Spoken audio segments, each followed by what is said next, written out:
Praise the lord. ఈరోజు దేవుని యొక్క వాగ్దానం, నీ మార్గమును యెహోవాకు అప్పగింపము, నీవు ఆయనను నమ్ముకొనుము, ఆయన నీ కార్యము నెరవేర్చును.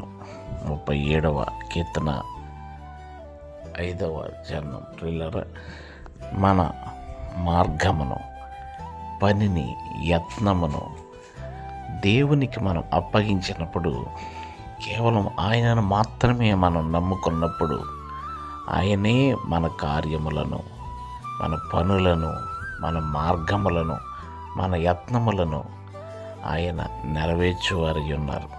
మనుషులు మన యత్నాలను, మన మార్గములను చెడగొడతారేమో కానీ దేవుడు మన మార్గములను, మన యత్నములన్నిటినీ, మన కార్యములన్నిటినీ నెరవేర్చే దేవుడై ఉన్నారు.